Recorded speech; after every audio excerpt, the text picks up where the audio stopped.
Right, so I know that a lot of you will have clicked on this video and be wondering why on earth would anybody ever spend £5,000 on a machine that doesn't have 4 wheels and can't take you from A to B? Well, I hope that in this video I can break down the rationale which I used when purchasing this that made me realize that actually, no, this is probably a financially wise decision.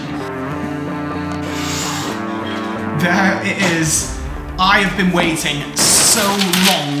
You didn't actually think that I waited just to film this video to actually get this thing opened. But I actually did record what that looked like, so let me take you back to that.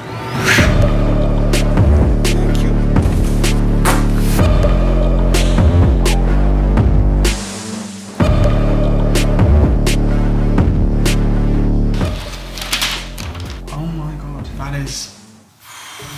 It feels so good. It feels amazing. Do you want to feel it? Come feel it. No.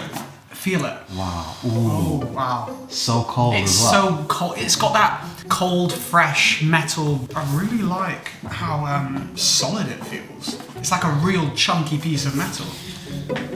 So happy Christmas, everyone. I hope you've all had a very magical Christmas day with your families, and I hope you all got exactly what you wanted in a punctual time period, because this didn't arrive in a punctual time period.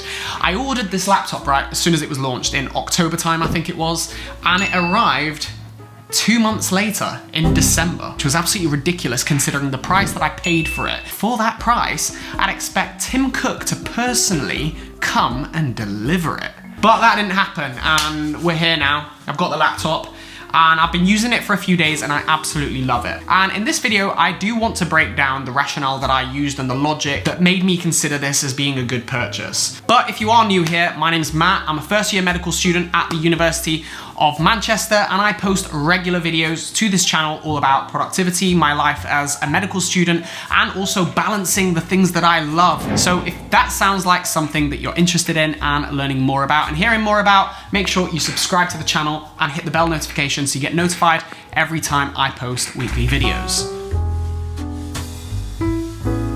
So let's start by talking about the first factor that I considered, and that is my productivity. For me to remain productive, you have to be consistently working on something. And to consistently work on something, you have to feel motivated, because to work on something over and over again, you ultimately need some kind of positive affirmations of results and little bits of success in order to continue on at that task. For me, if anything gets in the way of my motivation, such as a slow laptop, that issue needs obviating immediately, because a slow laptop, especially when you're video editing, you're doing, photo editing, sound design, it actually makes those tasks become a lot more arduous, a lot more frustrating, and just makes those tasks more mundane, because you spend a lot of your time just sat there like this, staring at the screen, waiting for the laptop to get up to speed. And it's ultimately making these tasks that should be enjoyable, such as editing videos and editing photos, not enjoyable anymore. And that ultimately reflects on how motivated I was feeling towards doing those tasks. And because my motivation was affected, that would have a knock-on effect at how consistent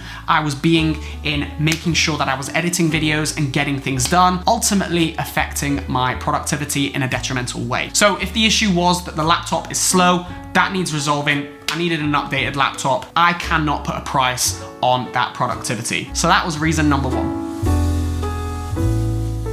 The next thing I thought about when purchasing this product was the longevity of it. My previous MacBook Pro was a mid-2014 model, and I bought it brand new from the shop as soon as it came out. That MacBook has just about lasted 7 years, and it was an entry-level model. And to be honest, it really has performed well over those 7 years. Now, this laptop is max spec'd. The only thing that isn't top is the storage. I've got 4 terabytes, not 8 terabytes. So I think it's fair to assume that this MacBook is probably going to last a similar period of time, if not more. On the basis that this laptop is gonna last me 8 years, we can basically do a calculation to figure out the cost per month of using this laptop. The price that I actually paid for this laptop was £4,300, and that is because I got a student discount. Full price, it would have been about £4,800, but Apple give a 10% discount to students in the UK. So £4,300 over the space of 8 years. That means I'm spending £537 a year to have this laptop. But then if we divide that by 12, that gives us the cost of this laptop per month. And I calculate that to be £45, which is just about the same price that I pay for my phone.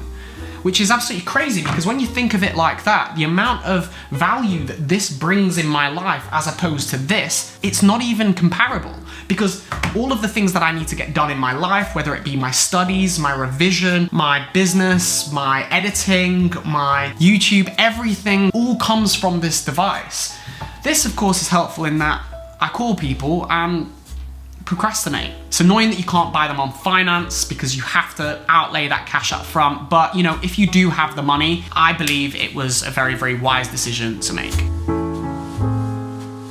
Now, the next thing that I want to talk about is storage. The crazy thing about these MacBooks is that's where the cost bumps up massively. I got the 4TB model, which meant I was spending an extra £1,000 on top of the price of this MacBook Pro just for that storage being built inside the laptop. The pricing actually works out if you want an extra terabyte of storage, so 2 terabytes is 400, 4 terabytes is 1,000, but if you want 8 terabytes, it's actually the price of a bog standard 16-inch MacBook Pro. The way that I look at storage is, I know a lot of people would argue, well, just get an external hard drive, an external SSD.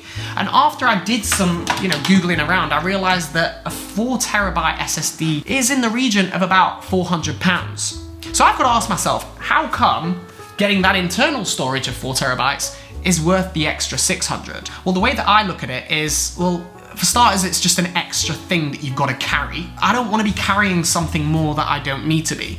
But by carrying something else, it's also an extra thing that could potentially go missing. And if that external hard drive goes missing, it means that you've lost all your files, it's irrecoverable, and that is potentially the worst case scenario. But the third thing, having used external hard drives in the past, that is one extra thing that can potentially go wrong. And if it breaks, data recovery is very, very expensive. It's not unheard of to spend a few £100 in order to recover those files, which is then going to mean you're going to have to buy a replacement after that because it won't be working. For the extra £600, 4 terabytes is internal. It's not another thing that you have to carry. It's not something that can potentially go missing, and it's also not something that could potentially break so that you end up having to spend a crazy amount of money on data recovery.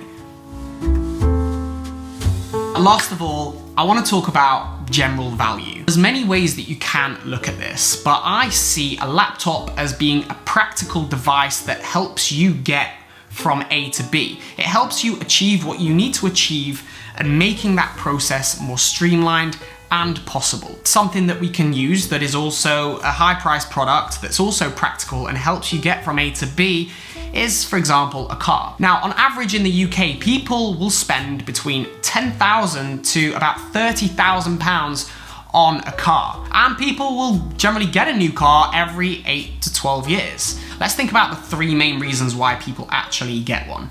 First of all, it's the convenience of having your own mode of transport. The second thing that people bump up the price is having a more luxurious version so that they make the traveling experience a more enjoyable one and more pleasurable. But thirdly, right, in the UK, we have this kind of idea of buying cars as being this status symbol. And actually a lot of people will consider I actually need that premium product, despite the fact that it does the same thing in a more fundamental level. It gets me from A to B just because it looks better to people around me. It makes me look like I'm winning. Now, for me, that's something that I'm just completely devoid of. I absolutely could not care less about what other people's opinions are of me. So for me, that's not a factor that I consider. I make YouTube videos, right? I do get the luxury aspect, buying a more luxurious product to make the journey more pleasant and enjoyable. But if we actually break down the value of that car based on the amount of time that you're using it for, let's just figure out what that looks like. Let's just use £15,000 as the vehicle of choice. We divide that over the space of 10 years, let's say, because you might not buy another car for 10 years. That works out at around £1,500 per year to own that car, divided by 12 which gives us the monthly cost of £125 using that card. This laptop for £45 a month, I'm using it some days between 10 to 12 hours, if not more, depending on how much work I've got to do, how much studying, if I've got any video projects that I need to work through. I'm spending a vast proportion of my life and of my week using this thing. So for me, the actual value that I'm getting from this laptop is far greater than, let's say, a more typical purchase that 90% of people will just do and not really think twice about.